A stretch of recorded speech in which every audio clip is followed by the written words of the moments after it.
Welcome back, everybody, to another edition of Friday Night Review. I am Scals, back from my little 2 week hiatus, and I brought some friends with me. First, I want to welcome back Metal Mike. Thank you for taking the reins the last 2 weeks and hosting the show for me.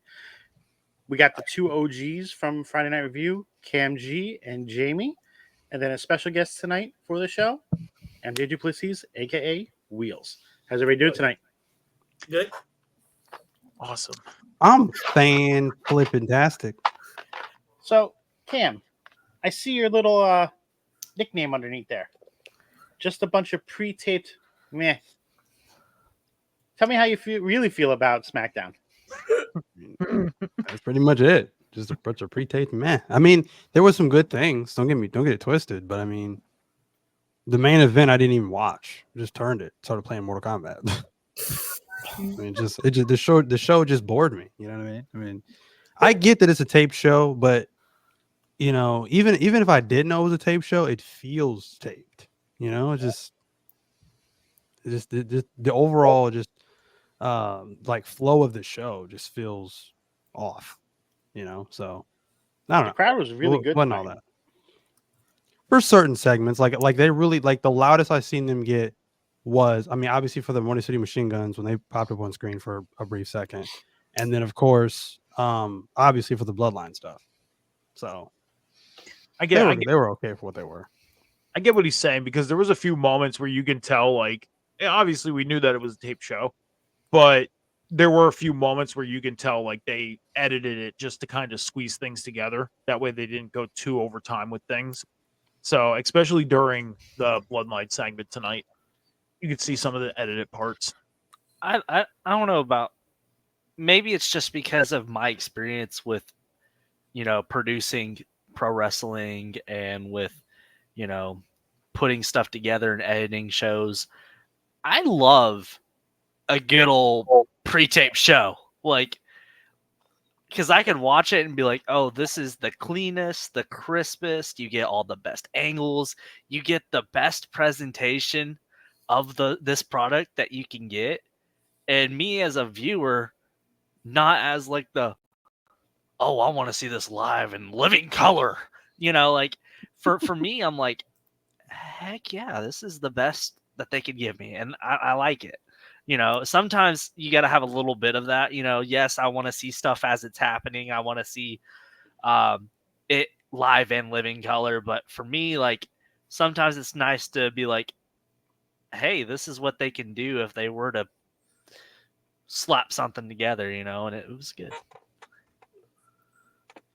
Before we each give our favorite moment of SmackDown tonight, I just want to bring up the unfortunate releases that had happened tonight for WWE. So Baron Corbin was told that they were not re-signing his deal when his contract expires. I think Cam's just finding this news out right now. Mm-hmm. I can see that. Put him on the big screen. Baron Corbin's contract, I believe, ends at the end of December. So at that point, he will become a free agent. And we had Tegan Knox be released. She will be a free agent as of January 31st, I believe. And the other one actually wrestled on tonight's show, Indy Hartwell. There's the reaction I was waiting for. Yeah, I'm with you. I found this out like a half hour into SmackDown tonight. I had no clue that these were released. I found out as that Indy Hartwell match was starting, and it was awkward. So, Cam, since you're just finding this news out now, what's your instant reaction to it? Baron Corbin, I'm shocked because he's been such a company guy up to this point. Like everything they've thrown at him, he's just ran with it. And he has been the one to make it. If they threw the whole, what was that gimmick? He was like a whole like bum for like a solid like 2 months. Yeah. Right? If they had thrown that gimmick on anybody else, it wouldn't have worked. But he made it work. So that's surprising to me. That's very surprising to me. Tegan Knox, I'm not surprised. They basically brought her back for nothing, essentially. And and honestly, she's probably jumping for joy right now because she was even complaining about. She's already been posting about it like crazy. Yeah. she's been wanting this because she was complaining about not being used on TV anyway. So I'm happy for her because now, she's probably going to skyrocket and she's just going to go back to the Indies, or wherever she goes. I don't know for sure, but and do her thing out there. And I think she's going to be a much bigger deal out there. And then Indy Hartwell, that's surprising as well too, because it's kind of a shock just because they're starting to use her more with Candace, and I feel like they're really starting to pick up steam with that, and then all of a sudden just drop it and she's gone like crazy. That's kind of surprising too. So yeah, them two really surprised me. Tegan Knox, that doesn't shock me. The fact that they released her on the same day that she had a match is unbelievable to me. Because WWE does not do too many tape shows to where they could have done. You couldn't have just announced it tomorrow morning. Like you had to do it an hour and a half before the show that she is wrestling on. Like that's It just made that to me match very awkward. I mean, the last time I remember them doing that was when the last time I remember this happening was back in the 90s when Rick Rude left and he was on WCW the same night he was on Raw. Yeah, because Raw was taped and WCW was live. Yeah.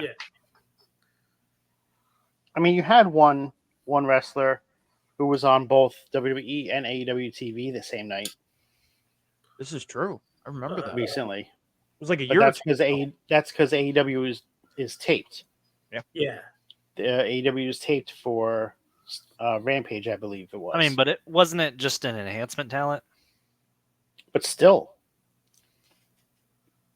it's just like one of those rare occasions that you have that. But with these releases, it's one of those things. As a business, you just gotta cut off the fat. If you're not using them, then why keep them around? Yeah. And you could say, oh yeah, you're using Indy Hartwell.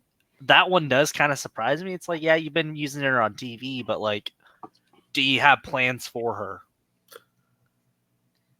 And I don't think right, but she was currently using in the storyline to help further Candace. And that's just because they've been a tandem for so long. But if they're wanting to do different things with Candace, then and then Baron Corbin, you could say, hey, he brings other value to the company without being a wrestler. But I think for Corbin, I think he can go out and he can do cooking stuff, or he can go out and if he maybe had a cooking show, sign me up. Yeah, I love that. Or even if he was to say go to TNA or something like that, and he could be a top star there. I think he would be great doing a show on like a cooking network, like a Guy Fieri type of thing. I think he would excel at that. Yeah, his would definitely be grilling masters and something like that. Yeah, he does a lot of barbecue stuff. Team up with Brock Lesnar, Brandy to TV, and something different. Yes. Anything else we want to touch on before we head on out for the night? Nope. No, sir. All right. Wheels, where can we find you? MJJ Plus is 1992 on all my social medias. World Championship Wreckage. We will on Queen's Court and a lot of the other shows on that channel.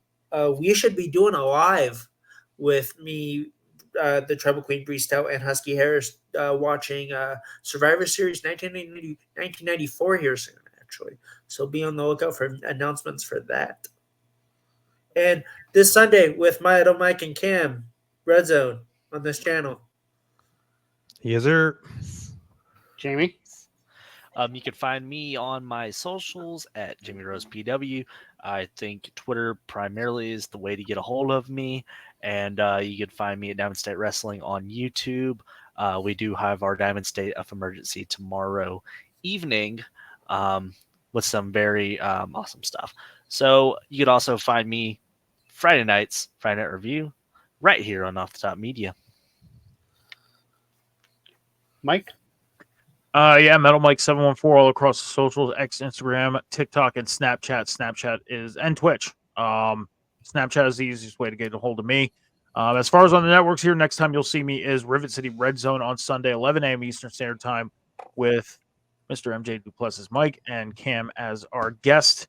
Rivet City Radio's Twitch, Off the Top Media's YouTube channel. Cam? Well, you can find me right here every single Friday night with me and Scows on Friday Night Review after Friday Night SmackDown, and then on our sister page every single Monday night with me and Metalcore Mike after Monday Night Raw, with the table spot after Monday Night Raw, and then of course again on Wednesday, every single Wednesday night after AEW Dynamite with me, Phil Khan, and of course Metalcore Mike once again as my producer / co-host for another episode of The Boom after AEW Dynamite. And you can find me on my socials. You can find me on TikTok at Call Me Cam G, and of course Cam's Wrestling Corner, and then on X at Cam and Cheese 317. And if that does not sizzle your bacon, you can find me on Instagram at 317 Bacon Eggs and Cam. I am Scals. You can find me here on All the Top Media on Friday nights for Friday Night Review with Cam and Jamie. You can find me on Tuesday nights exclusively on YouTube at Off the Top Media, where we do our NXT on Tap show. That is with me, the Ginger Ninja Jaxpo, and Phil the Future. You can also find me at Off the Top Media _ on TikTok, Twitter, and Instagram. And make sure you like, subscribe, do all that fun stuff, share it out there. I want to thank everybody for coming on out, and we'll see you all soon. Have a great evening.